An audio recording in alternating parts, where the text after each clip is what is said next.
it took me several years after my transplant to go through the steps of processing what a cancer diagnosis was going to mean to me and to my future and to my kind of how I was going to process that kind of mentally. I initially I just didn't, and there were support groups available to me that I just refused to join. I didn't want to talk to a counselor. I didn't want to do any online research. I wanted to pretend things were normal. My name is Sarah Kaufman Fink. I live in Seattle, Washington. I love the outdoors. I love being with my two kids and my husband. I work as a nurse in the hospital, and I am a myeloma survivor of 18 years. I was diagnosed with multiple myeloma when I was 22 years old.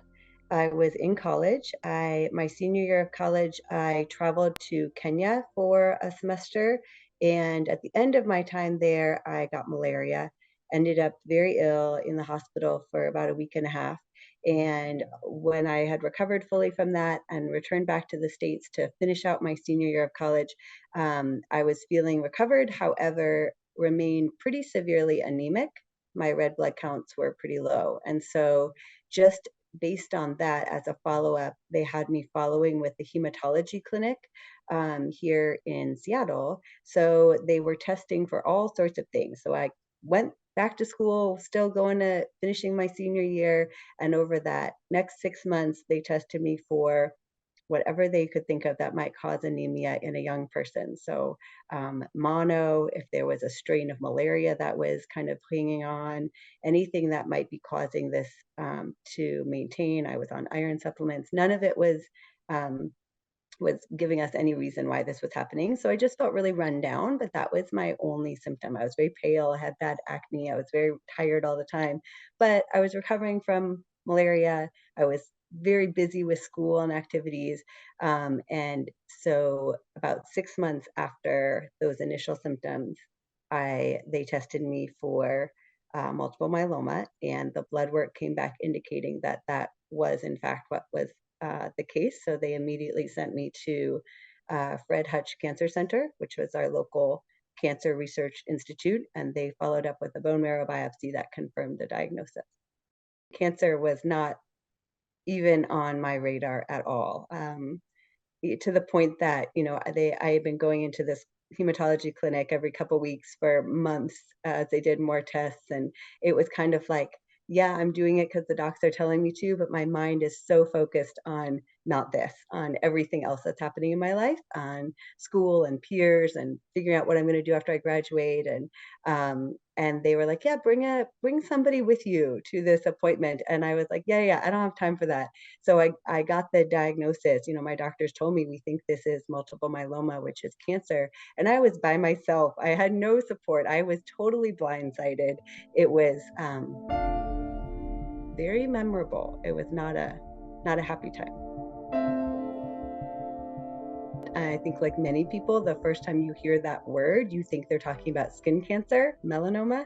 It was a very steep learning curve to understand anything about this disease, let alone kind of mentally and emotionally come to terms with the idea that the word cancer is going to be frequently used in relation to me. And that was a huge hurdle. That was really, I think for anybody that will be difficult. For a young person, I didn't have any peers that had dealt with any severe illnesses at that time, and cancer was something grandparents had. Cancer was something that you saw, you know, pediatric cancers on commercials, and it was like I didn't have any image in my mind of what cancer what could be like or might be like for somebody that looked or was like me.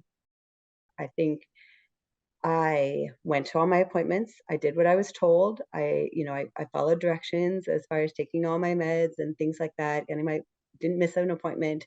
But I wanted to know very little about what was happening to me. I didn't want to look at research. I got the very basics from my doctors during my appointments, and I had very few questions because it was just too overwhelming. Um, and it was very othering. I didn't, all my friends, I mean, at the time I was diagnosed, it was 2 weeks before my graduation from college. So all of my peer group are talking about careers and moving in with partners and moving out of state and um, next steps in very positive, kind of exciting, optimistic ways. And it felt like all of a sudden my whole life had been on track with my peer group and now was derailed to this totally different train. I'm on a different railroad track now and I don't know where this is going. And I wanted to do everything in my power to get back on the same train track that everyone else was on. And so I did not process. I am very grateful. I was going to college out of state from my family, and my mom dropped everything and moved across the country to get an apartment with me during my treatments and be my caregiver, which I was positive I was not going to need and absolutely needed. But she did the processing. She did the research. She really, for being 22 and thinking I was very independent and adult, I was very grateful for my mama.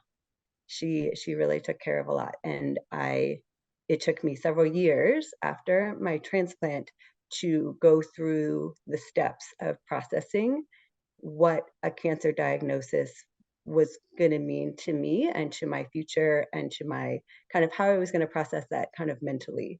I initially I just didn't, and there were support groups available to me that I just refused to join. I didn't want to talk to a counselor. I didn't want to do any online research. I wanted to pretend things were normal.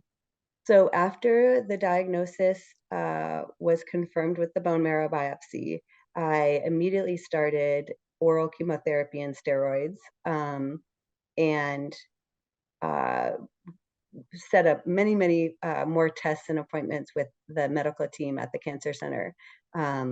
One of the initial appointments was going over what my treatment options would be. And this was in 2005. So the options were very different than they are today. The myeloma landscape is so much more optimistic today than it was in 2005, thankfully. But at the time, my options were pretty limited, and none of them sounded good. When I had my initial meeting with the doctors, they laid out about 3, maybe 4 different choices of treatment plans, and the average lifespan for each one. And the average lifespan was about 2 to 4 years, which when you're 22, I mean, at any time that's miserable. When you're 22, I don't know how you process that successfully. There were no good options. So I went with in most of my doctor's recommendations. At the time, I again wasn't doing research. There really was a lot less understood about myeloma, and there were many fewer options.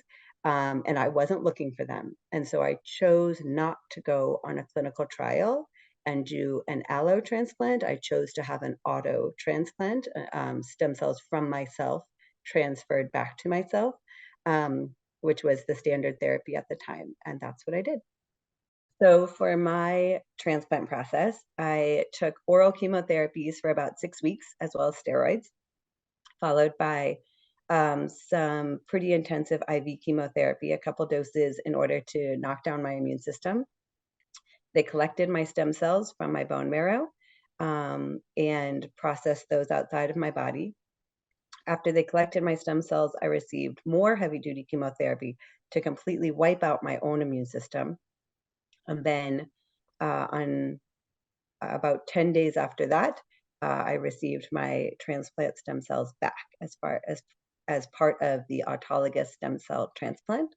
And that's considered day 0. And then you wait for 100 days. And, during that 100 days, hope that these stem cells do an adequate job of replacing the immune system that we had chemically removed with cells that don't include myeloma. It's not comfortable, but I will say for me, my personal experience, the hardest part of everything was the social emotional aspects. The physical part was uncomfortable, but not the overwhelming part of my remembrances or of my experience. Physically, um, you're exhausted. You have no immune system. So at the peak of my transplant process, I think my mom suggested I go for a walk because I was feeling depressed. And we went outside, and it was I lived on a hill at the time, but we couldn't make it halfway around the block. And I was a healthy 22-year-old, and I could not walk halfway around the block. And that was it didn't help with my depression.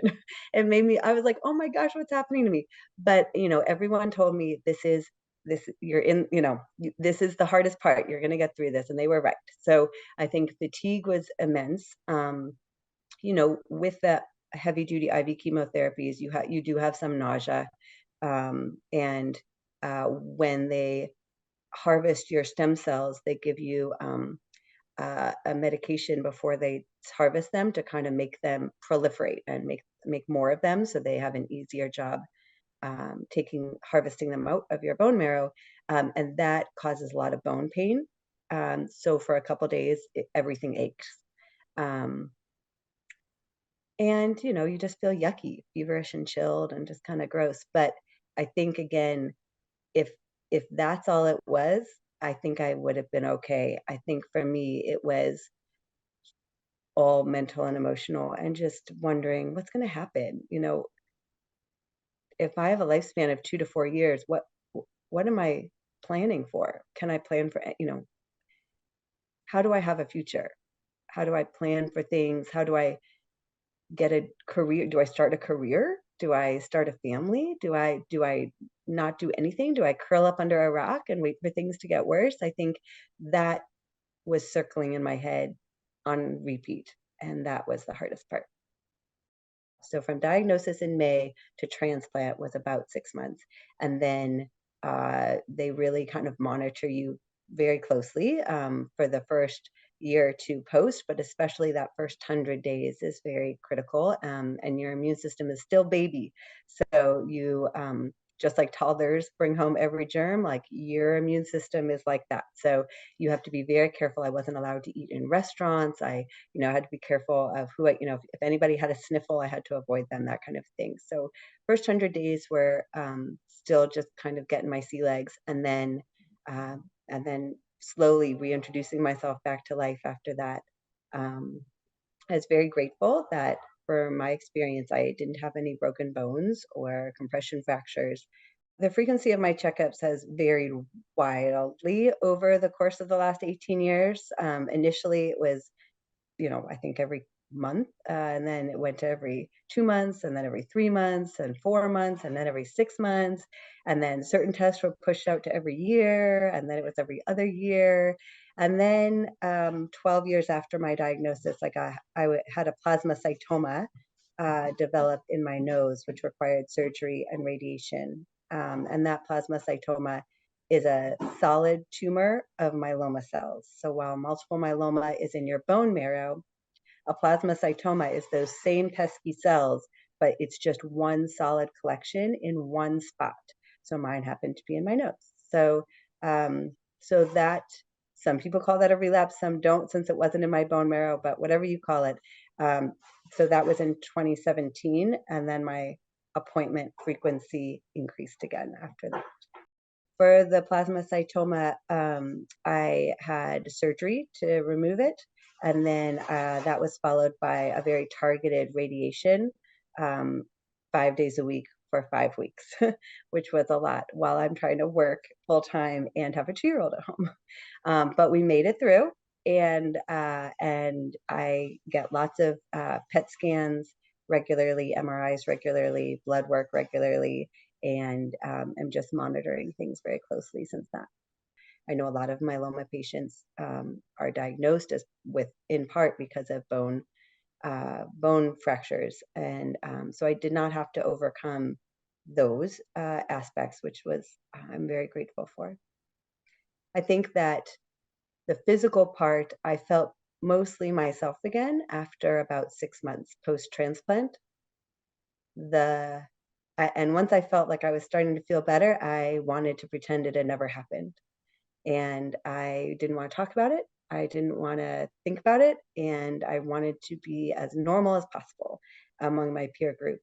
Um, it was about a year and a half, 2 years after my transplant that I kind of came to I think, personal crisis moment where my anxieties over what am I doing? Am I, if I'm pretending this didn't happen, then I'm going forward with career choices and I'm going forward with relationships. And if I'm, but it did happen and I can't ignore it. I still go to the doctor so regularly. And so it was about 2 years after that I finally saw a counselor and started to process the emotions around how do I recognize cancer as a part of myself, but not as defining myself.